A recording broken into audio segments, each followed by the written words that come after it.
के क्लासेस दे दें, और आप लोग उसको आप खुद देखिए कि यूट्यूब पर कई लोग हैं जो कि इसी को रिकॉर्डेड को एडिट करके उसको ऐड कर करके बाद में, क्योंकि क्लासेस को भी 10 घंटे 12 घंटे नहीं लेते, जो लाइव लेते हैं वो जो बड़े कोचिंग वाले उसका अलग छोड़ करके जो हैं वो छोटे छोटे जो वीडियो बनाते हैं 1-1 घंटे का बनाएंगे, लास्ट में 10-12 दिन का इकट्ठा करके वो ऐड करके आपको दे देते हैं कि इस बुक का आपका कंप्लीशन हो गया, ये फलाना बुक का आपका कंप्लीट हो गया, घटना चक्र कंप्लीट हो गया, एडिटोरिया कंप्लीट हो गया, आपका XYZ हो जो भी बुक हो गया कंप्लीट। वो उन लोगों का 10-12 दिन का मेहनत होता है, और आप क्या करते हैं, कोशिश करते हैं एक ही दिन में उसको हम देखने की कोशिश करते हैं, याद करने की कोशिश करते हैं, जो कि पॉसिबल नहीं है। आप लोग को भी डाइजेशन सिस्टम जैसे होता है, खाना खाते हैं तो 3 टाइम या 2 टाइम आप खाना खाते हैं, आपका शरीर के लिए रहता है, सही रहता है, यानी आपका शरीर स्वस्थ रहता है। अगर आप कोशिश करेंगे एक ही दिन में सब चीज़ डाइजेस्ट कर लें, 10 दिन का खाना खा लेंगे तो आपका हेल्थ के लिए काफ़ी नुकसानदायक है। उसी तरह से पढ़ाई में होता है, 10 घंटे मत पढ़िए डेली, मैं नहीं कहता हूँ कि आप 12 घंटे 14 घंटा पढ़िए, लेकिन हाँ पर डे आप कम से कम 4 से 6 घंटा जरूर पढ़िए, और माइंड को रेस्ट दे दीजिए, उसको डाइजेस्ट करने की कोशिश करें, मतलब डाइजेस्ट होने दीजिए, आप ऑटोमेटिकली जो नेचुरली होता है उसको रिवाइज कीजिए, पेपर पर लिखिए, शॉर्ट नोट्स बनाइए, वो आपका काम है। इसके किसी तरह से जो शब्द नहीं आता है उसको नोट्स करिए, और ये नहीं कि आपको सारी चीज़ बुक्स में इतने बुक्स आपके पढ़े होंगे, आपके साइड टेबल पर आपके बुक्स आपके घर पर पढ़े होंगे, या PDF फॉर्मेट में मैंने ऑलरेडी टेलीग्राम ग्रुप आप ज्वाइन करेंगे देख सकते हैं, मैं आपको दिखाना भी चाहूँगा टेलीग्राम ग्रुप आप यहाँ पर जाकर ज्वाइन करेंगे तो हज़ारों से ज़्यादा मैंने खुद PDF दे दिया, तो वो सभी को याद नहीं कर सकता, कोई भी नहीं कर सकता, तो थोड़ा थोड़ा आप करते जाइए, लेकिन एक दिन ऐसा आएगा कि आपके जो आपको रिक्वायरमेंट्स है, जैसे TRE 4 के लिए देख रहे हैं या TRE 3 आपने एग्जामिनेशन दिया, उसके रिक्वायरमेंट्स को आप फुलफिल कर रहे हैं। कोई भी लोग 100% कंपटीशन में नहीं लाता है नंबर, इवन UPSC BPSC में भी देखेंगे तो 60% में रिजल्ट आपका हो जाता है, टॉपर के लिस्ट आते हैं 60% से 65% में। 1 डे एग्जामिनेशन होता है जैसे कि आपका ग्रुप D NTPC होता है, उसमें थोड़ा सा कट ऑफ 70 तक चला जाता है, 70 से 75 तक जाता है। ये आपका बोर्ड एग्जामिनेशन नहीं है कि आपको 100% मार्क्स लाना है, बट उतना लाना है ताकि आपका कट ऑफ से आपका 2 से 4 नंबर या 10 नंबर ज़्यादा आए, बस उतना ही आपको प्रयास करना है, 2 से 3% एक्स्ट्रा। चलिए आगे कंटिन्यू करते हैं। किसी क्षेत्र की जलवायु विभिन्न कारकों से प्रभावित होती है। बिहार में जलवायु को प्रभावित या निर्धारित करने वाले प्रमुख कारक निम्नलिखित है। यह बिहार के परिप्रेक्ष्य में जानेंगे तो अक्षांशीय स्थिति क्या है, जिसको उपोष्ण क्षेत्र कहते हैं। अक्षांशीय स्थिति उत्तर में हिमालय पर्वत की स्थिति उपस्थिति के कारण देखने को मिलता है। बंगाल की खाड़ी से जो दूरी के कारण उच्च आपका होता है। उसके बाद आपका मानसून का प्रभाव इत्यादि, ये सारी स्थितियों के कारण बिहार को जो मानसून मिलता है, बिहार का क्षेत्रफल देखेंगे जो मानसून का प्रभाव आपका पंजाब का या जम्मू कश्मीर का कंपैरिजन देखेंगे तो वहाँ डिफरेंट मिलता है, सर्द हो गर्मी हो वहाँ पर कम देखने को मिलता है। दिल्ली से कंपैरिजन करेंगे तो उसका कम मिलेगा आपको, आपको महाराष्ट्र से कंपैरिजन करेंगे तो कम देखने को मिलेगा, आप बेंगलुरु से कंपैरिजन करेंगे तो उसका आपको डिफरेंट देखने को मिलेगा। ये सारे रीजन्स हैं, क्योंकि पठारी भाग है, यहाँ पर मैदानी भाग है, इसका अलग डिफरेंस देखने को मिलता है। चलिए आगे कंटिन्यू करते हैं। बिहार के उत्तरी भाग आपका है या दक्षिणी भाग के भौगोलिक दशाओं में अंतर के कारण विभिन्न आपका जो है भूगोल वेताओं ने बिहार के जलवायु को अलग अलग प्रकार से वर्गीकृत किया है। तो इसका वर्गीकरण का क्या है आपका, सर जी is there any update about the 1 seat 1 candidate. देखिए इस सभी का विवेक आपका 1 सीट 1 रिजल्ट के लिए आप लोग अभी सिर्फ डिमांड कर रहे हैं, ऑफिशियली कोई भी अपडेट नहीं आया, ऑफिशियली कोई भी अपडेट नहीं आया। तो अभी सभी लोग डिमांड ही कर रहे हैं, स्टूडेंट हो, टीचर्स हो, नेतागण भी अभी इसमें कूद पड़े हैं, यानी आप लोग का डिमांड के साथ में है। जो पक्ष वाले कई लोग हैं, लेकिन BPSC की तरफ से या बिहार शिक्षा विभाग की तरफ से ऐसा ऑफिशियली नहीं आ रहा। आप लोग डिमांड कीजिए, बहुत अच्छी बात होगी। कोपेन जो है आपका जलवायु जो है आपका भूगोल वेत्ता जितने भी लोग हैं, यानी ज्योग्राफिस्ट जो भी है, उन्होंने क्या क्या वर्ड दिया है बिहार के परिप्रेक्ष्य में जाएंगे। कोपे में है उत्तरी बिहार को कहते हैं, इसको शॉर्ट फॉर्म में लिखते हैं CWG। कई बार ये 1 लाइनर में क्वेश्चन आ जाता है। CWG उत्तरी बिहार को किस तरह से हम संकेतिक करेंगे, यानी सिंबल में आप इसको डिनोट करते हैं, तो ये आपका दक्षिणी बिहार में AW कैपिटल में रहेगा। अर्थवाद आपका देखेंगे उत्तरी बिहार में CAW है, आपका दक्षिणी बिहार में AW है। इस तरह से एक बार सिर्फ देख लीजिए, बाद में ज़्यादा करने की जरूरत नहीं है। जब से TRE को लेकर के आए हैं सर कुछ पढ़ ही नहीं पा रहे, मेरा दिमाग ही बंद हो रहा है पूरी दिन से। नहीं ऐसा मत कीजिए, आप थोड़ा बहुत इधर उधर देखिए, आप इंटरटेनमेंट कीजिए, जो भी आपको लगता है। कई महिलाओं को सीरियल देखने पसंद आता है तो आप छोड़े नहीं होंगे, बिना बताए मैं आपको बता रहा हूँ। या फिर कई लोग को मूवी देखना पसंद होता है तो मूवी देखते होंगे, या फिर क्रिकेट खेलना है तो क्रिकेट के लिए जो भी आप एक्स्ट्रा एक्टिविटी है वो आप कीजिए, 2 से 4 घंटा वो कीजिए, फैमिली से मिलिए, अपने माता पिता भाई बहनों से अच्छे से। अभी राखी का सीज़न कंप्लीट हुआ है, आप लोगों ने मिला होगा, राखी अच्छे से मनाया होगा, तो कोरिलेट करते रहिए ताकि आपका मानसिक संतुलन बना रहे, ये भी बहुत ज़रूरी है। जिस तरह से आपका फिजिकल हेल्थ ज़रूरी है, आपका इनर विल्ट, आपका इनर कॉलर उससे ज़्यादा महत्वपूर्ण होता है आपका इंटरनली जो आप कितने आप फिट रहते हैं। इंटरनली फिट रहने के लिए वो सारी चीज़ें आपकी ज़रूरत है। हाँ, आपको सक्सेस पाना है, गवर्नमेंट जॉब पाना है, ये सारी दिक्कतें होती है, सभी के साथ होती है। जो आपका आपके यूपीएससी के टॉपर हो, बीपीएससी के टॉपर हो, या फिर आपका टीआरई 1 में जो लोग सेलेक्ट हो चुके हैं, टीआरई 2 हैं, यही सारे ट्रॉमा से गुजर चुके होते हैं। मानसिक जो असंतुलन आप बात कर रहे हैं विषय तक, तो इस अपने आप को खुद संभालना पड़ेगा। या फिर अगर आपको नहीं हो पाते, कुछ ऐसे टीचर्स या फिर मेंटोर या बड़े भाई या फिर टीचर, किसी से आप कांटेक्ट कीजिए, बातें कीजिए, 10 मिनट बातें कीजिएगा, तो उसका वाइब्रेशन है आपको वहाँ पर प्राप्त होगा। कई लोग वीडियो ऐसे बनाते होंगे, जिससे आपका संदीप महेश्वरी हैं, कई ऐसे वीडियो होंगे, उनके वीडियोज़ का आप 10 मिनट, आप 20 मिनट आप टाइम दे करके देख लीजिए। आपका एक मानसिक जो है वो चेंज हो जाता है। आपका जो स्थिति अभी है, आप नेगेटिव में हैं तो पॉजिटिव में चले जाएंगे, एक अलग ही माइंडसेट आपका थॉट्स क्रिएट हो जाएगा, फिर उसका एक लय बनता चला जाएगा, यानी इन द सेंस की ट्री बनता चला जाएगा। कभी आप सोचेंगे, देख सकते हैं, अपने खुद माइंड को आप पढ़ने की कोशिश कीजिएगा। जब पॉजिटिव विचार आना शुरू होता है, उससे जुड़े 1000 पॉजिटिव विचार निकलेंगे, अरे ये कर लेंगे, फिर ये करेंगे, ये प्लानिंग बनता है। और निगेटिव विचार का भी एक ट्री बनता है, जब उसका निगेटिव आना शुरू होता है, अरे अगर सिलेक्शन से नहीं हुआ तो फिर ये करेंगे, फिर ये करेंगे, फिर उसके बाद तो ज़िंदगी ही खत्म। ये भी एक आता है, यहाँ पर ज़िंदगी का सबसे बड़ा विजेता भी आप सिकंदर भी बन जाएंगे, और यहाँ पर आपकी ज़िंदगी भी खत्म होगी। तो आप पर डिपेंड करता है कौन से ट्री को पढ़ते हैं, इस ट्री को पकड़ रहे हैं, इस ट्री को पकड़ रहे हैं, वो आपका चॉइस है, आपके चॉइस है, आपकी चॉइस है कि हम इस साइड वाले लेफ्ट वाले साइड को पकड़ रहे हैं कि राइट वाले साइड को पकड़ रहे हैं। आपको खुद जज करना पड़ेगा। ज़िंदगी में इवन 24 घंटा में हर एक लोगों के साथ होता है सिचुएशंस, जो एक बार डाउनफॉल होता है और एक बार पॉजिटिव फील करता है। चाहे आप कुछ भी कर रहे हो, किसी भी सिचुएशन में, ये मेरे साथ नहीं, आपके साथ नहीं, बल्कि हर एक लोगों के साथ होता है। बट सब अपने आप को मेंटली हील करने की कोशिश करते हैं। एनी हाउ, नेक्स्ट टॉपिक चलते हैं। ये सिर्फ जो है एब्रीविएशन है, आपका संकेत जो है एक बार देख लीजिए, ज़्यादा नहीं डिपेंडेंट है। ये आपका उत्तरी पश्चिमी संकलन में आपका CBW से व्यक्त करते हैं, और शेष बिहार को आपका CAW से व्यक्त करते हैं। चलिए आगे बढ़ते हैं। आपको समझ आया होगा सर, पिछली बार में 1 नंबर से रखे, कई लोग हैं, आप सिर्फ एक अकेला इंसान नहीं है। मैंने आपको आदर्श हैं, कई लोग हैं, आपको लास्ट टाइम भी कनेक्ट किए हैं और अभी भी कनेक्टेड हैं। अभी आदर्श हैं, नीतीश हैं, कई लोग हैं जिनका 1 नंबर तो आपको छोड़िए, DOB के कारण उनका रह गया था, डेट ऑफ बर्थ के कारण उनका सिलेक्शन नहीं हुआ है। तो ये सारे रीजन्स हैं। एक सेकंड का समय,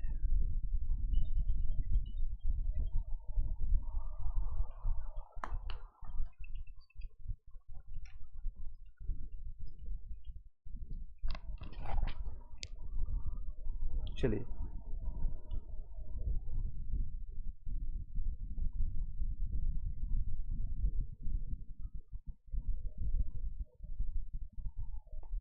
आगे कंटिन्यू करते हैं। बिहार में सामान्य 3 ऋतुएं हैं। तो ग्रीष्म ऋतु आपका है, उसके बाद ग्रीष्म ऋतु आपको देख सकते हैं सर, पिछली बार कोई बात नहीं। चलिए आगे कंटिन्यू करते हैं। बिहार में जनरली जो है 3 ऋतुएं मानी जाती है। आपका है ग्रीष्म ऋतु, जो ये सूर्य के उत्तरायण में आपका स्थिति होने के कारण जो आपका कर्क रेखा से जो आपको जाती है, डायरेक्ट आपका रेखा पड़ने के कारण यहाँ पर जो है उत्तरायण में आपका जाने के कारण है यह तापमान में वृद्धि के में वायुमंडल में आपका जो वायु दाब यानी कि प्रेशर जो है आपका कम कर देती है। प्रेशर कम हो जाने के कारण ये मार्च से लेकर के जून तक की स्थिति बनी रहती है। इस मौसम में जो पश्चिमी और मध्य बिहार में है गर्म की हवाएं चलती है, जिसे लू कहा जाता है। लू के समय में आप लोग को प्रोहिबिटेड किया जाता है कि पाबंदी की उसमें नहीं निकला जाए। खास के लिए आप दिन में 11 बजे से लेकर के 3 या 4 बजे तक, आपको 12 बजे तक मना ही किया जाता है। खास कर बच्चों और बूढ़ों के लिए तो एकदम पूरी तरह से प्रोहिबिटेड होता है। इस मौसम में आपका लगभग आपका तापमान जो है 32 डिग्री टेम्परेचर आपका सेल्सियस देखने को मिलता है। ये तो बहुत कम है। अभी तो सिचुएशन आप देख सकते हैं 40-42 तक चला गया था बिहार में पटना का टेम्परेचर। सबसे गर्म जो है आपका गया, जो आपको पूरा देखा गया है, यह 47 डिग्री सेल्सियस है। 47 डिग्री सेल्सियस हो सकते हैं, 47 डिग्री सेल्सियस, क्योंकि यहाँ पर पहाड़ों का क्षेत्र है। गया में 47 सबसे ज़्यादा गर्म गया ही है, और सबसे ज़्यादा ठंड भी यहीं पे पड़ती है आपको। Thank you so much for appreciated. Okay, welcome जी। ट्राई टू हेल्प, अपने आप को हेल्प हील करने की कोशिश कीजिए। अगर नहीं हो पाता है तो इसमें आप हेल्प ले लीजिए, किसी से भी आप लीजिए। इसमें कोई भी शर्मिंदगी की महसूस मत कीजिए, क्योंकि सभी लोग इस सिचुएशन से गुजरते हैं। मैं भी गुजरा हूँ, ये नहीं कर सकता हूँ मैं नहीं गुजरा हूँ, और हर दिन शायद गुजरता हूँ। हर दिन किसी न किसी से फाइट होती है, अपने आप से फाइट होती है। तो दूसरों से ज़्यादा फाइट होने से ज़्यादा होता है कि मैं खुद से फाइट करने की कोशिश करता हूँ, और डेली होता है। कुछ ना कुछ सिचुएशन आपके पास नेचर या प्रकृति या फिर आपके फैमिली या कहीं ना कहीं से ऐसा आता है, तो आपको एक बार वो बाउंड्री क्रॉस करने की ज़रूरत पड़ती है कि अरे ये मेरा था बाउंड्री, इसको फाइट करके निकलना। ये सिचुएशंस था। अब इसको फाइट करके एक नया इंसान बनने की कोशिश हर दिन करता है कोई। सर बहुत डर लग रहा है। डर लग रहा है, अच्छी बात है, डर लगना भी चाहिए। डरता वही है जो कि प्रयास कर रहा है। अब डर उसे नहीं लगेगा, मान लीजिए कोई चंगू मंगू है, उसे किस बात का डर लगेगा? किस बात का डर लगेगा? जो उसने प्रयास ही नहीं किया, उसने मेहनत ही नहीं किया। मान लीजिए मैं अभी आप लोगों के लिए पढ़ा रहा हूँ और आप लोग को सिखा रहा हूँ, तो मुझे भी डर लगता है कि आप पता नहीं मैं पढ़ा रहा हूँ आप लोग को समझ आ रही है कि नहीं आ रही है, आप लोग को तक ये मेरा इन्फॉर्मेशन है मैसेज पहुँच पा रही है कि नहीं रहेगी। तो डरना जरूरी है। डर लग रहा है इसका मतलब हम प्रयास कर रहे हैं, आप भी प्रयास कर रहे हैं, तो प्रयास जारी रखिए। डरना जरूरी है। डर ही आपको ये सचेत करता है कि आपको चलती ट्रेन के आगे नहीं जाना है। डर ये बताता है कि आपको जब आपका रोड क्रॉसिंग होता है, रेड आपका सिग्नल जब तक नहीं आता है तब को आपको रोड को क्रॉस नहीं करना है। डर बचाता है कि आपको जीवन को जीना कैसा है। आपका ये जो सिंबल है इस तरह से, जो आपका हार्ट बीट भी आप देखेंगे तो इस तरह से होते रहता है, ना कि ऐसे होता है। अगर स्ट्रेट लाइन दिख जाएगा कि आपको पूरा क्लियर है रास्ता, तो समझ लीजिए आपका ये अंतिम दिन हो गया और आप यहाँ से चले गए, दुनिया को छोड़ चुके। तो ये अप एंड डाउन को एंजॉय कीजिए, बस ये कहूँगा। डर को भी एंजॉय कीजिए, अपनी असफलता को एंजॉय कीजिए। तो सफलता जब मिलेगी तो उसका अलग ही मज़ा मिलेगा। मज़ा लेना है उस सफलता का, उस मिठाई का। जब आपको जब इतने सारे गिराव ऊपर नीचे, अच्छा आज ये मैथ समझा नहीं समझा, अगले दिन रीजनिंग समझा कि नहीं समझा, अगले दिन ज्योग्राफी समझा कि नहीं समझा, हिस्ट्री आया कि नहीं आया, टेस्ट में फेल हुए, पीटी में फेल हुए, मेंस में फेल हुए, फिर इंटरव्यू में फेल हुए। इस तरह की सिचुएशन पर डे आती है, हर एक के साथ आती है। मेरे साथ नहीं, आपके साथ नहीं, बल्कि हर एक के साथ आती है। और एक दिन आती है जब आपको सफलता मिल जाती है। ये नहीं कह सकते सफलता मिल गई है। जो सिलेक्शंस ले लिए हैं TRE 1 और TRE 2 के दौरान, मैं भी आज से 6 साल 7 साल पहले जब बेरोजगार थे, तो कुछ भी नहीं काम था, लगता है कि ज़िंदगी अंधकार है, कुछ भी नहीं हो पाएगा। जब आपका सिलेक्शंस लेंगे तो दूसरा आपका स्ट्रगल शुरू हो जाएगा। यहाँ से जो आपका लाइफ जो बनेगा, ग्राफ अगर बनता है, यहाँ से एक बेरोजगारी का लाइन नीचे होता है, यहाँ से मैं आपको एक वर्टिकल या आपको वर्चुअल लाइन बना रहा हूँ, यहाँ से अलग ही आपका स्ट्रगल शुरू होगा, दूसरा सिचुएशन मिलेगा। घर वाले तो क्या कर रहे हैं? घर वाले तो कर रहे हैं, क्या कर रहे हैं? 4 कर रहे हैं। सॉरी, आप दोबारा लिखिएगा, मैं समझ नहीं पा रहा हूँ। ये इस तरह की सिचुएशन बनेगी आपके, जिसने भी देखेंगे आपका, चाहे आपका अमिताभ बच्चन का एग्जांपल लीजिए या फिर शाहरुख खान या फिर अंबानी का ले लीजिए, किसी ना किसी को किसी न किसी तरह से कोई भी आपका जो है स्थिति परिस्थिति में चेंज होते देखने को मिलेगा। अंबानी का आप देखिए एग्जाम्पल, अभी रिसेंटली अनंत अंबानी का जो है आपका मैरिज हुआ, उसकी लाइफ में भी देख सकते हैं, उसके सोने के चम्मच लेकर के पैदा हुआ, लेकिन उसके क्या फिजिकली हेल्थ में आपका प्रॉब्लम है। हेल्थ इज़ द वेल्थ कहा जाता है, यानी स्वास्थ्य आपका धन है। इससे बड़ा आपको कोई भी धन नहीं है। अगर आप स्वस्थ हैं और आपके पास 10 रुपया कम भी है, 2-4 लाख रुपया कम भी है आपके बैंक में, 10 लाख मान लीजिए आपके कम भी है अकाउंट में, तो इन्जॉय कीजिए, बहुत मज़े से इन्जॉय कीजिए। छोटा सा मोबाइल है, कैमरा है, उठा करके हिल स्टेशन पहुंच जाइए, जनरल डब्बा में जाकर सफ़र कीजिए और घूमिए, 2 से 4 दिन घूमिए, फिर आकर रिफ्रेश कीजिए, रिफाइंड कीजिए अपने आप को, और फिर से तैयारी में वही बुक उठाइए और जो कमियां था उसको कम करने, यानी जो कमियां था उसको दूर करने की कोशिश कीजिए। मान लीजिए आपको ज्योग्राफी समझ नहीं आ रहा है, ज्योग्राफी एग्जांपल इसलिए रहा हूँ, अभी हिस्ट्री कंप्लीट किया हूँ, मान लीजिए हिस्ट्री का आपको मॉडर्न हिस्ट्री आपका नहीं समझ आ रहा है, आपने नहीं कंप्लीट किया, उसको रिवाइज नहीं किया, आपने पढ़ा होगा, शायद समझा होगा, हाईलाइट किया होगा, अपने नोट्स बनाया होगा, शॉर्ट नोट्स बनाया होगा, लेकिन कुछ पॉइंट्स आपको छूट गए होंगे जिसके कारण आपका नहीं सिलेक्शन हुआ, उसको दोबारा रिफाइंड कीजिए। फिर से आपका हिस्ट्री NCERT से पढ़ना शुरू कीजिए, स्पेक्ट्रम से पढ़ना शुरू कीजिए, लक्ष्मीकांत है लक्ष्मीकांत से पढ़ना शुरू कीजिए, या फिर जहाँ से भी आपको नोट्स बना है, जहाँ से भी मिला है उसको फिर से बनाइए। ये कर सकते हैं। सर बहुत परेशान है, डर लग रहा है। कोई बात नहीं, आप पर्सनली आप कॉन्टेक्ट कीजिएगा, थोड़ा ये डिस्टर्बेंस हो जाएगा, मैं इसको कंप्लीट कर देता हूँ 20 मिनट में, अदरवाइज पता चलेगा मोटिवेशनल क्लासेज हो चुका है, आपके डर को दूर भगाते भगाते ये मेरा टाइम ज़्यादा वेस्ट हो जाएगा। आप हमें पर्सनली इस नंबर पर कॉन्टेक्ट कर लीजिएगा। जिन लोगों को भी ज़्यादा इस तरह की प्रॉब्लम है, ट्रॉमा से गुजर रहे हैं, तो बात कीजिएगा। ये नहीं कह सकते हैं हम इसमें आपका, मैं साइकोलॉजिस्ट ही या डॉक्टर हूँ, आपको ज़्यादा अगर दिक्कत है तो आप डॉक्टर से भी कांटेक्ट कर सकते हैं, और छोटी मोटी अगर प्रॉब्लम है, छोटी मोटे, तो आप उसके लिए आप कांटेक्ट कर सकते हैं। जो भी मेरे पास इन्फॉर्मेशन और नॉलेज है, मैं उसके बेसिस पर आपको हेल्प करने की कोशिश करूँगा। अगर ज़्यादा सिचुएशन ख़राब होगी, मैं सजेस्ट करूँगा आप जाकर के डॉक्टर से कॉन्टेक्ट कर सकते हैं। कोई इसमें बड़ी आधी छोटी आधी बड़ी बात नहीं है कि आप नहीं कर सकते हैं यार, हर एक की सिचुएशन में होती है, डॉक्टर से आप कांटेक्ट कर सकते हैं। ठीक है, चलिए आगे बढ़ते हैं। ग्रीष्म ऋतु के बारे में मैंने आपको बताया, आपको मार्च से लेकर के जून तक होती है। इसमें लू की हवाएं यानी निकलती है, और इसमें जो है औसतम जो टेम्परेचर होता है 32 डिग्री सेल्सियस देखते हैं। सबसे ज़्यादा आपका कहाँ पर है, तो ये क्वेश्चन आता है, तो गया में आपको सबसे ज़्यादा टेम्परेचर गर्मी की देखी जाती है। मानसून आने के पूर्व जो है बिहार में बंगाल की खाड़ी से आने वाले उष्णकटिबंधीय चक्रवातों के कारण वर्षा होती है, और जिसे नॉर्वेस्टर या काला वैसाखी कहते हैं, इसको नॉर्वेस्टर या काला वैसाखी कहते हैं। ओके, सरिता कुमारी जी पूछ रहे हैं टीजीटी का, मैंने कटअप बताया है आपको, स्टार्टिंग का एक बार वीडियो को पीछे करके आप देख लीजिए, वीडियो को पीछे कर लीजिए, देख लीजिए, फिर मैं आपको लास्ट में बताऊंगा। इसको थोड़ा कंप्लीट कर लेते हैं, यहाँ तक मैंने आपको बताया, यहाँ तक कंप्लीट करने के बाद आपको बताएंगे, ठीक है।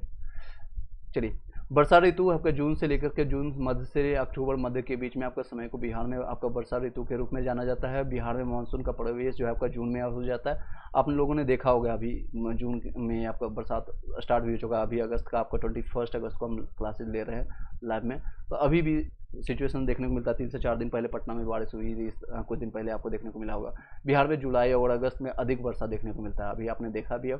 और बिहार में औसतन जो वर्षा होती है 112 सेंटीमीटर, तो ये अंकों की जो संख्या है इसको याद रखिएगा, कितने हैं, 112 सेंटीमीटर देखने को मिलता है। सर्वाधिक जो वर्षा आपको देखने को मिलता है 205 सेंटीमीटर तक आपको किशनगंज में देखने को मिलता है, और सबसे कम आपका औरंगाबाद में 101 सेंटीमीटर को देखने को मिलता है। बिहार में दक्षिण पश्चिम मानसून की बंगाल की खाड़ी की शाखा से सर्वाधिक वर्षा होती है। बिहार में उत्तरी भाग उत्तरी अधिक वर्षा वाले देखने को मिलता है। उत्तरी भाग कौन सा है, तो आपको डायग्राम में देख लीजिए, ये जो है बाढ़ पीड़ित जो है जिले ये सारे कहलाते हैं। ये जितने तरह इस साइड को उत्तरी भाग ये देख सकते हैं, इवन ये सारे जो है उत्तर का ये सारे नॉर्थ वाले जितने भी पार्ट है, मधुबनी हो गया, ये सारे सुपौल और अररिया हो गया, किशनगंज हो गया, यहाँ पर जो नेपाल से जब बारिश की आती है और यानी गंगा यहाँ की नदियाँ जब खोली जाती है तो यहाँ पर और भी ज़्यादा देखने को मिलता है सारे चीज़। यहाँ से ही आपको कोसी नदी निकलती है जिसको बिहार का शोक कहा जाता है। पहले आपको तो बंगाल का शोक किसको कहते हैं आप लोग बताइएगा कमेंट बॉक्स में, बंगाल का शोक किसको कहते हैं। बिहार का शोक मैंने बता दिया आपको, बंगाल का शोक किसको कहते हैं आप लोग बताइएगा। चलिए नेक्स्ट है, जिसके कारण आपका है उत्तरी बिहार में आपके बाढ़ से और दक्षिण बिहार का कुछ भाग सूखा से प्रभावित रहता है। दक्षिण बिहार का अगर देखेंगे नीचे वाला पार्ट है तो सूखा से ज़्यादा प्रभावित है, जिसमें आपके ये सारे राज्य आ जाएंगे, सॉरी ये सारे जिले आ जाएंगे, राज्य की बिहार के राज्य के अंदर पड़ रहे हैं, ये सारे जिले आ जाएंगे आपके सूखा से ज़्यादा, ये सभी रास्ते में आपको देखने को मिलता है। नेक्स्ट आगे बढ़ते हैं, शीत ऋतु के बारे में जानते हैं। शीत ऋतु कई लोगों को पसंद आता है, कई लोगों को गर्मी पसंद आता है। आप लोग बताइएगा कौन सा मौसम आप लोगों को अच्छा लगता है। हमें तो सबसे बेकार लगता है आपका बरसात का ऋतु। इसमें जब आप कभी ऑफिस के लिए या कहीं भी निकलते हैं कुछ भी काम करने के लिए, बीच में स्ट्रगल हो जाता है या फिर अपने काम से विक्षिप्त हो जाते हैं, तो वो बहुत बेकार लगता है। शरद गर्मी थोड़ा बरसात हो जाता है, इवन गर्मी के मौसम में अगर आप घर बैठे या कहीं पर बैठ के आप काम कर रहे हैं तो ठीक है, एसी से काम चल जाएगा, ये आपका XYZ आपका ऑप्शंस मिल जाते हैं, कूलर हो गया, एसी हो गया, आपको फैन हो गया, इसके ऑप्शंस है। बट बारिश अगर हो गया, पूरा रोड पर बारिश आ गया, पानी आ गया, तो उसका कोई विकल्प ही नहीं है। नेचर से आप लड़ नहीं सकते हैं, नेचर का आप सहयोग कीजिए, नेचर के साथ अपने आप को ढालने की कोशिश कर सकते हैं, बट उसके साथ आप खेल नहीं सकते हैं। नेक्स्ट है, बिहार में दक्षिण पश्चिम मानसून की बंगाल की खाड़ी की शाखा से सर्वाधिक वर्षा होती है। कहाँ से होती है, तो ये दक्षिण पश्चिम मानसून, ये सारी चीज़ें याद रखिए। दक्षिण पश्चिम मानसून यानी कि डायग्राम आपके माइंड में होना चाहिए, ये आपका है दक्षिण पश्चिम मानसून, ये आपका दक्षिण पश्चिम मानसून है, ये सारे एरिया होने चाहिए, ठीक है, आपका माइंड में छपना चाहिए। बिहार में उत्तरी भाग जो है वो अधिक वर्षा प्राप्त करता है, मैंने आपको बताया, जिसके कारण से उत्तरी बिहार बाढ़ से और दक्षिण बिहार का कुछ भाग है सूखा से प्रभावित होता है। शीत ऋतु के बारे में हम जान लेते हैं, इसका जो काल रहता है मध्य अक्टूबर से लेकर के फरवरी तक देखने को मिलता है। और सबसे अच्छा जो है घूमने ट्रेवलिंग का जो समय आपको मिलता है, सितंबर से लेकर अक्टूबर तक आप घूम सकते हैं। उसके बाद शीत ऋतु जब आपका स्टार्ट हो जाता है, अक्टूबर इवन में आप घूम सकते हैं। नवंबर, दिसंबर, जनवरी, फरवरी, इवन मार्च, 15 मार्च तक बहुत ज़्यादा सर्द होती है, बहुत ज़्यादा ठंड नॉर्थ इंडिया में खासकर देखने को मिलता है। अगर आप पंजाब से हैं, अगर आप जम्मू कश्मीर से हैं या शिमला से हैं तो और भी ज़्यादा प्रॉब्लम होती है। मानसून में लौटने के साथ बिहार में जो है शीत ऋतु जो है आपको आराम हो जाता है। बिहार में दिसंबर और जनवरी में सर्वाधिक यानी बहुत ज़्यादा ठंडक देखने को मिलता है। सर्वाधिक ठंडा जो है आपका गया जिला सेम है, गर्मी भी यहीं पे पड़ता है और आपका ठंड भी यहीं पर पड़ता है। आगे बढ़ते हैं, दिसंबर जनवरी माह में आपका भूमध्य सागर से आने वाले शीतोष्ण चक्रवात के कारण पश्चिम और मध्य बिहार में हल्की वर्षा देखने को मिलता है। दिसंबर जनवरी में आप लोगों को देखने को मिलता है ठंड के साथ हल्की हल्की फुहारे जैसे बारिश देखने को मिलता है। किसके कारण देखने को मिलता है, क्वेश्चन ये नहीं पूछना है कि आपको सिर्फ जानना है, ये भी देखना है कि क्वेश्चन कहाँ से आता है। तो भूमध्य सागर से शीतोष्ण आपको चक्रवात के कारण ये देखने को मिलता है, पश्चिम और मध्य बिहार में देखने को मिलता है। तो कौन सा साइड मिलता है, अभी मैंने डायग्राम बनाया छोटा सा, इस साइड देखने को मिलता है। डायग्राम में एक्चुअल देखेंगे तो ये सारे सा एरिया जो आपको पड़ता है इसमें देखने को मिलता है, जहाँ आपको बक्सर, भोजपुर, पटना, अजमेर, कैमूर, रोहतास, औरंगाबाद, गया, अरवल, जहानाबाद, नालंदा, नवादा, ये सारे एरिया पड़ेंगे जहाँ पर आपको ठंड के साथ साथ यानी कि हल्की हल्की बारिश देखने को मिलती है। कब? तो दिसंबर और जनवरी में। किसके कारण देखने को मिलता है? तो भूमध्य सागर से आने वाले शीतोष्ण चक्रवात के कारण देखने को मिलता है। आई होप कि क्लियर हो पाएगा। एक भी क्वेश्चन समझ जाते हैं, एक भी क्वेश्चन बन जाता है तो मेरा समझ सकते हैं मेरा मेहनत आपके लिए कारगर सिद्ध होगा। चलिए आगे बढ़ते हैं। ये वर्षा है रबी फसल के लिए काफ़ी लाभदायक होता है। रबी फसल कौन कौन सा है कमेंट बॉक्स में बताइएगा। ये अत्यधिक ठंड के कारण आपका बिहार में रबी फसल के लिए काफ़ी लाभदायक होता है। चलिए आगे बढ़ते हैं। बिहार में कृषि जलवायु के क्षेत्र जानते हैं। बिहार में कृषि की दिशाओं एवं फसल जो है वर्गीकरण के आधार पर कृषि जलवायु को क्षेत्र में 3 भागों में वर्गीकृत किया जाता है। दक्षिण बिहार के 3 वर्ग जो है 2 उपवर्गों में विभाजित किया जाता है। आगे देख सकते हैं। इस सारी चीज़ों को डायग्राम को फिर से हम क्लियर कर देते हैं और इसको समझाने की कोशिश करते हैं। देखिए इसमें जोन वाइज डिवाइडेड किया गया है, जोन 1 2 3 4।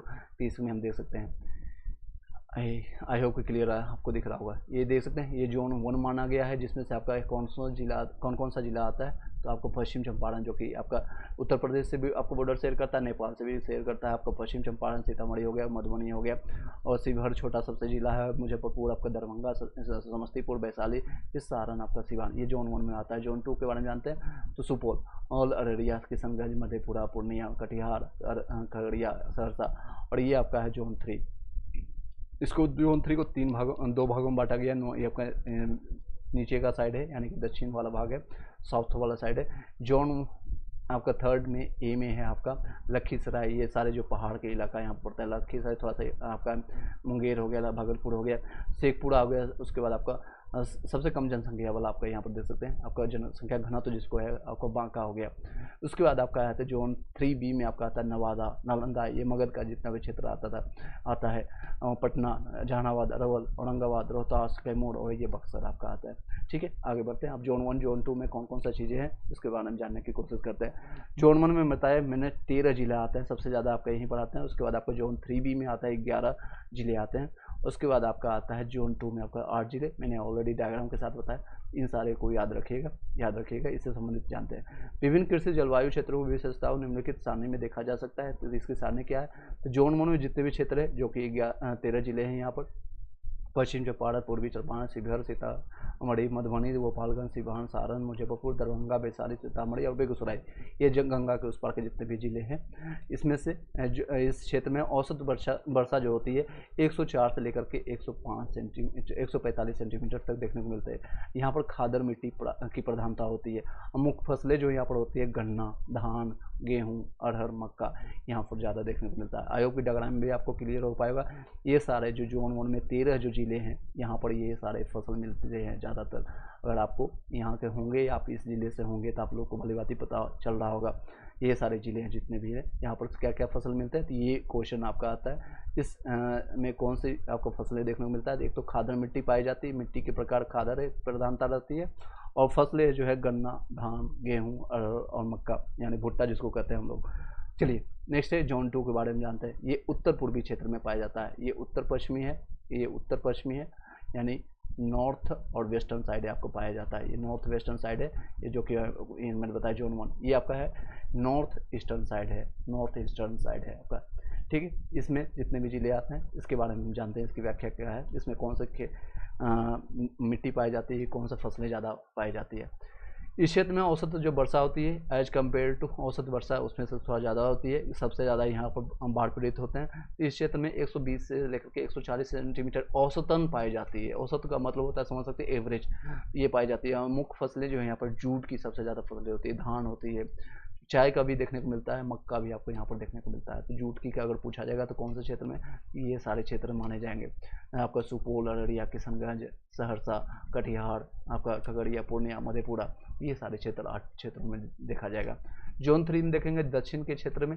इस क्षेत्र में जो औसत वर्षा कम होती है एज कम्पेयर टू आपका ऊपर के उत्तर नॉर्थ के साइड में, तो 95 से लेकर के 115 सेंटीमीटर तक देखने मिलता है। यहाँ पर भांगड़ मिट्टी पाई जाती है, भांगड़ मिट्टी की प्रधानता होती है। मुख्य फसलें यहाँ पर गेहूँ, दाल, अरहर, चना यहाँ पर देखने को मिलता है। ये सारे क्षेत्र यहाँ पर है। जैसे ताल का क्षेत्र भी इसी क्षेत्र में मिलता है। यहाँ पर जो आपका यहाँ से आपका गंगा की नदी का आपका पार होता है, इस तरह से गंगा की नदी इस साइड के जो कहते हैं दक्षिण के साइड में आपको इस क्षेत्र को नालंदा, पटना से जो आपको पटना, बाढ़ मुकामार यहाँ से बढ़िया होते हुए जो लखीसराय जाती है, इस क्षेत्र को टाल का क्षेत्र कहा जाता है। यहाँ पर सबसे ज़्यादा दलहन का क्षेत्र देखने को मिलता है, दलहन का क्षेत्र देखने को मिलता है। आई होप क्लियर हो पाया होगा। यस नो में भी जरूर बताइएगा। जोन 3A में देखते हैं, इसमें 6 क्षेत्र आपको देखने को मिलता है, भागलपुर, बांका, मुंगेर और शेखपुरा, लखीसराय देखने को मिलता है। इसमें कोई भी विशेषताएं नहीं है, कोई भी खाद्य नहीं है, तो इसलिए बताया नहीं गया। और जोन 3B में है बक्सर, भोजपुर, अरवल, आपका जहानाबाद, नालंदा, कैमूर, रोहतास, ये सारे क्षेत्र में पाए जाते हैं। चलिए नेक्स्ट है, नेक्स्ट बिहार का अपवाह तंत्र क्या है, बिहार में क्या नदियां हैं, इसके अपवाह तंत्र। आगे कंटिन्यू करें, यस नो में भी थोड़ा और पढ़ा देते हैं, मूड है। चलिए बिहार में है, बिहार की नदियां, बिहार अपवाह तंत्र की दृष्टि से एक समृद्ध राज्य है, समृद्ध राज्य है। आई डोंट नो हाउ, कैसे कर सकते हैं समृद्ध राज्य है, सारा खनिज में जितने भी खाद्य जो है जम्मू आपका झारखंड लेके चला गया है आपका 15 नवंबर 2000 को, फिर भी कहते हैं, चलो एनी हाउ कहते हैं। किस मामले में यह अभी समृद्ध है तो आपका जानते हैं। अपवाह तंत्र में देखते हैं दृष्टि से एक समृद्ध राज्य है जहां नदियां एवं उनकी सहायक नदियां एक विस्तृत जाल बनाती हैं। अपवाह तंत्र के आधार पर बिहार की नदियां 2 वर्गों में विभाजित है, एक तो हिमालय की नदियां है और एक पठारी नदियां हैं। हिमालय की नदियां जो है ये सदा आपका नीरा यानी जल बढ़ आपका जल प्रवाह यहाँ पर होते रहती है। हिमालय की नदियों में उत्तर से दक्षिण की ओर प्रभावित होती है ये सारी नदियाँ, उत्तर से दक्षिण यानी इन द सेंस की यहाँ पर से इस दिशा में आपको बहेगी। ठीक है, ये नदियाँ जो है पूर्ववर्ती होती है, ये नदियाँ बड़े बड़े डेल्टा बनाती हैं, ये नदियाँ बाल्य अवस्था में होती है, ये आपका मार्ग परिवर्तन एवं को खुद झील बनाने वाली नदियाँ होती है, अत्यधिक जल संग्रह के कारण बाढ़ का कारण बनती है। गंगा, गंडक, आपको कोसी, महानदी, ये बागमती, ये सारे क्षेत्र माने जाते हैं। अब इसमें देखते हैं पठारी नदियाँ में ये वर्षा आधारित होती है, वर्षा पर डिपेंड करता है नेचर पर, यानी कि आपका वर्षा हुआ तो ठीक है, रेन हुआ तो ठीक हुआ, अदरवाइज गया काम से। ये दक्षिण से उत्तर की दिशा में बहती है, यानी उल्टा दिशा में आपको ऊपर बहती है। ठीक है, और दक्षिण से ये आपका साउथ साइड है, ये आपका नॉर्थ के साइड में ऊपर की दिशा में बहती है। ये नदियाँ अनुवर्तित होती है, ये नदियाँ छोटे डेल्टा बनाती है, ये नदियाँ प्रौढ़ अवस्था में होती है, बहुत ज़्यादा होती है, ये सीधी निगमन करती है, ये टेढ़ी मेढ़ी करती थी, ये सीधी करती है। बाढ़ की यहाँ पर कम संभावना होती है। सोन, पुनपुन या फाल्गुनी जो है नदी, ये सारे इसके एग्जाम्पल हैं। अब ये नदियों की देख सकते हैं, बिहार की नदियाँ कहाँ से किस तरह से आकर के बिहार में सम्मिलित होती है। तो सबसे बड़ी नदी बिहार में जो बहती है आपका गंगा, जो कि यहाँ से आपको उत्तराखंड से होते हुए कानपुर आपका काशी होते हुए ये सारा चीज़ आकर के फिर यहाँ पर निकल करके ब्रह्मपुत्र में जाकर गिरती है। उसके बाद ये गंडक है जो आपका ऊपर की नदी है, फिर घाघर है, फिर आपका बूढ़ी गंडक है, फिर बागमती है, और ये कमला है, कोसी, ये सबसे बेकार नदी, ये बिहार का शोक कहलाने वाली। फिर ये आपका मेची जिसको कहलाती है, उसको महानंदा यहाँ पर आपको ब्रह्मपुत्र में मिल जाती है। क्यूल जंक्शन ये आपका लखीसराय को पड़ता है, यहाँ पर देख सकते हैं ये आपका गंगा इस तरह से आती है, और ये दोवास कहलाती है। मैंने कल के डेट में बताया था दोवास किसको कहते हैं, दोनों नदियों के बीच में जो आपका भाग होता है उसको दोवास कहते हैं। ये कर्मनाशा, ये राजगीर के पास में पड़ता है। रोहतास आपको देखते हैं, रोहतास के आसपास कर्मनाशा, यानी आपके कर्मों का नाश हो जाएगा पूरी तरह से, ऐसी मान्यता है। यहाँ पर सोन है, यहाँ पर देख सकते हैं सोन, पुनपुन, निरंजना, फल्गुन नदी के किनारे यहाँ पर बोध गया में आपका महात्मा बुद्ध को यानी सिद्धार्थ को ज्ञान की प्राप्ति हुई आपका, फिर मोहनी, ये सारी नदियाँ आपको बिहार में प्रवाहित होती है। आई होप कि समझ पाए होंगे। यस नो में भी जरूर बताइएगा। फिर इसकी व्याख्या हम कल करेंगे। ठीक है, इसकी व्याख्या कल करेंगे, कल के डेट में कभी और समय मिलेगा सारे, क्योंकि नदियों के एक देख सकते हैं और भी आगे हम बढ़ेंगे काफ़ी, किस नदियाँ में कहाँ पर है देख सकते हैं, कहाँ पर गंगा नदी का प्रभाव होता है, ये सारी चीज़ें जानेंगे, कहाँ पर किस नदियों का प्रभाव ज़्यादा होता है, इस सारी चीज़ों को जानेंगे। ठीक है, एक ये चीज़ जानेंगे, बिहार का भूगोल आपका कंप्लीट हो जाएगा, फिर इकोनॉमिक्स हो जाएगा, मिट्टी के बारे में जानेंगे, ये सारी चीज़ें। कोई क्वेश्चन रहता है तो आप पूछ सकते हैं मीन भाई, एक बार ओवरव्यू दे देते हैं, ताकि जब भी आप फिल्म से पहले अगर कोई फिल्म देखने जाता है तो उससे पहले ट्रेलर देखने से पता चल जाता है कि आने वाले समय में क्या क्या चीज़ें होने वाली है। तो ये ट्रेलर आपका ज्योग्राफी यहाँ कंप्लीट हो जाएगा आपका। फिर आपका हम जानेंगे बिहार की अर्थव्यवस्था यानी इकोनॉमिक्स, इससे 3 से 4 क्वेश्चन देखने को मिलता है, ज़्यादा नहीं रहता, 3 से 4 क्वेश्चन देखने को मिलता है। आई होप कि समझ पाए होंगे। यस नो में भी, जिन लोगों का हिस्ट्री कंप्लीट नहीं हुआ, बिहार हिस्ट्री खास के लिए, उसका प्लेलिस्ट बना दिया गया है, उसको जाकर के आप देखिए, उसका लाभ उठाइए, इधर उधर भटकिए मत। जो भी आपको जितना ज़्यादा टेंशन आता है, डर लगता है, उतना ज़्यादा मेहनत करना शुरू कर दीजिए, उतना ज़्यादा आप प्रयास कीजिए कि मेहनत कीजिए। इसका प्लेलिस्ट देखिए, सबसे पहले आप देखेंगे प्लेलिस्ट जैसे क्लिक करेंगे, सबसे पहले ऑप्शंस में आपको मिलेगा बिहार का तथ्य संग्रह परिचय, एडिटोरिया के पूरा बुक आपका कंप्लीट हो जाएगा कुछ दिनों में ही। घटना चक्र कंप्लीट करा दिया गया है, सीआरटी एनसीईआरटी पूरा कंप्लीट करा दिया गया, उसका भी लाभ आप उठा सकते हैं। चलिए, किसी को डाउट होगा, मैंने ऑलरेडी कॉन्टैक्ट नंबर दिया है, जिन लोगों को ज़्यादा प्रॉब्लम होगी वो आप हमें कॉन्टैक्ट कर सकते हैं। और जो लोगों को नोट्स या PDF नोट्स अगर प्राप्त करना है, सिर्फ अभी 99 रुपीज़ में आप प्राप्त कर सकते हैं। 6 से लेकर के 12 तक का SCRT NCERT का नोट्स मिल जाएगा। TRE4 के लिए प्रिपरेशन के लिए भी हेल्पफुल रहेगा। साथ ही साथ बिहार SSC के कई लोग फॉर्म भरे होंगे, तो उसमें भी आपको हेल्पफुल रहेगा। बिहार दरोगा या बिहार से संबंधित जो भी एग्जामिनेशन है उसमें भी हेल्पफुल रहेगा। बिहार स्टेट का एग्जाम जो आपका है, स्टेट का है 6 से लेकर के 10 तक का सभी सब्जेक्ट का, आपका चाहे हिस्ट्री हो, ज्योग्राफी हो, पॉलिटी हो, इकोनॉमिक्स हो, आपका साइंस में फिजिक्स हो, केमिस्ट्री हो, बायो हो, इवन इन्वायरमेंट साइंस हो, कुछ आपको पॉइंट्स आपको लिखा यानी क्वेश्चन आंसर के साथ मैथ का भी और रीजनिंग का भी आपको नोट्स मिल जाएगा इसी के साथ। पहले लैंग्वेज पेपर के वायरल आपके यानी देता था, हिंदी इंग्लिश का भी होता था। हिंदी इंग्लिश जो आपको क्वालिफाइंग नेचर का होता था, 30 नंबर में 9 नंबर लाना मैंडेटरी था TRE1 में, पर TRE2 में उसको हटा दिया गया था, तो उसकी अब उतनी वैलिडिटी है नहीं, इसकी उतना यूज नहीं है। अगर आपको प्राप्त करना है तो इसको भी लिए कॉन्टैक्ट कर सकते हैं। Thank you so much, have a nice day. Sir Urdu का कटअप कितना रहने वाला? उर्दू का मैंने ऑलरेडी बताया है आपको। चलिए, thank you so much, have a nice day. I hope कि कुछ आपको एंटरटेनिंग और आपको कुछ सीखने को मिला होगा, कुछ जानकारी मिला होगा। Have a nice day. Video को शेयर कर दीजिएगा जिन भी भाई बहनों को ज़रूरत होगा, जो भी लाइफ टाइम यानी सिलेक्शंस तक आप साथ चाहते हैं। ये life time in the sense कि आपका सिलेक्शंस तक मेरा साथ रहेगा। इवन कई लोग जो सिलेक्शंस लेने के बाद भी कंटिन्यू हैं, क्योंकि 17th के लिए इन्फॉर्मेशन चाहिए, 17th के लिए भी आपको नोट्स चाहिए। BPSC 17th के लिए आपको रुकना नहीं है वहाँ पर। कई लोग का सिलेक्शन हो जाने के बाद यहीं रुक जाते हैं। अगर आपका एज हो गया है तो फिर मानते हैं, कई लोग हैं 40 के एज में, 45 के एज में, या इवन आपका फैमिली उस तरह से है कि आपको समय नहीं मिल पा रहा है पढ़ने के लिए, तो आप मान सकते हैं कि आपने रुक गया तो ठीक है। बट आपके पास समय है, जो 22 साल के हैं, 23 साल के हैं, अभी यंग एज में हैं, उनको रुकना नहीं है। अगर आपका BPSC TRE में होता है, किसी में टीचर रिक्वायरमेंट एग्जामिनेशन में ऑलरेडी आप सेलेक्टेड हैं, 1 में, 2 में या फिर 3 में अभी आपका सिलेक्शन होगा, या 4 में आपका होगा, तो आपको रुकना नहीं है, यहीं पर आपका स्टॉप नहीं होना। फिर BPSC के लिए आपको ट्राई करना है, UPSC के लिए ट्राई करना है। आपके पास समय मिलता है, आप पढ़ने में इच्छुक हैं, आपका पढ़ने में इंटरेस्ट है, तो ज़बरदस्ती का थोपना नहीं। अगर आपको कहीं और इंटरेस्ट है, म्यूजिक में, गाने में, क्रिकेट में, या फिर कोई भी आप कर सकते हैं, किसी भी फील्ड में आप पारंगत कर सकते हैं, अपने आप को ला करके एक लेवल में आप ला करके अपने आप को जीवन को यापन कर सकते हैं। सभी लोगों का क्या है, आना है, खाना है, पीना है, बच्चे 2-4 पैदा करना है, और फिर ज़िंदगी को एट द एंड ख़त्म होना है। एट द एंड आपका हिसाब किताब जीरो हो जाएगा। एक समय आएगा आपके, या चाहे एक गरीब भिखारी हो कि ना हो, और एक अंबानी या टाटा का बिरला का है। सबसे अच्छी बात जीवन का यही है, जो लोग भी ट्रॉमा से या डर से गुजर रहे हैं, तो आप लोग के लिए बोल रहा हूँ, तो इसका हिसाब लास्ट में at the and he zero हो जाएगा, जो आर्यभट्ट ने खोजा था।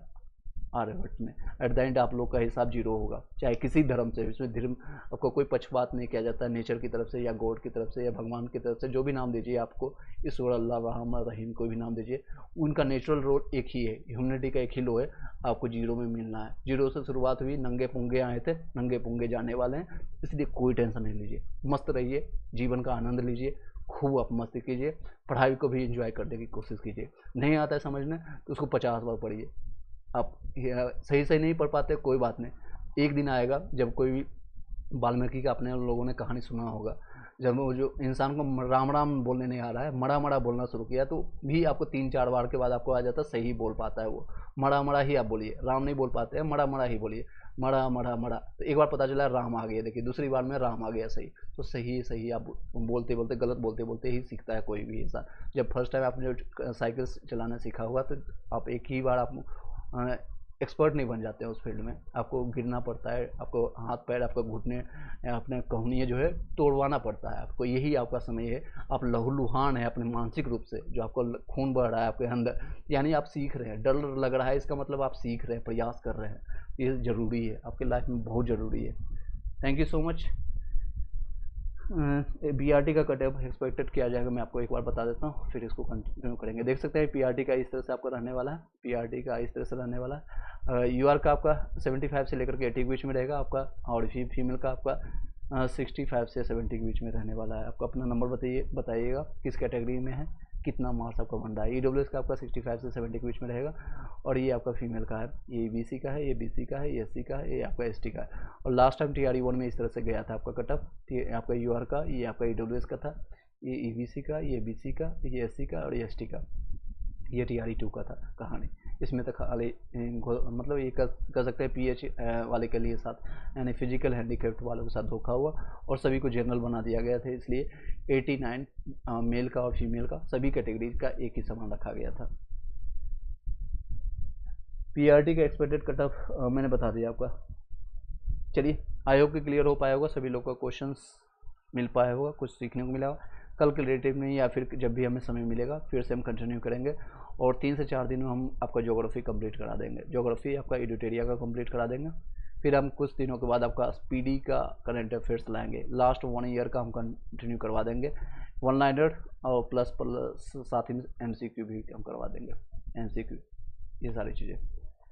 कोई और क्वेश्चन रहता है तो आप पूछ सकते हैं। मीनवाइल जितने लोग अभी कनेक्टेड हैं आप अपना क्वेश्चन पूछ सकते हैं। Still you have any question you can ask me, otherwise I am going to paper down this video, okay? If you state का भी रिजल्ट जारी होगा, लेकिन अभी थोड़ा डिले आ रहा है। स्टेट के लिए जो पूछ रहे हैं हम, स्टेट में थोड़ा डिले लगेगा, उसके बाद ही आपका TRE 4 के नोटिफिकेशन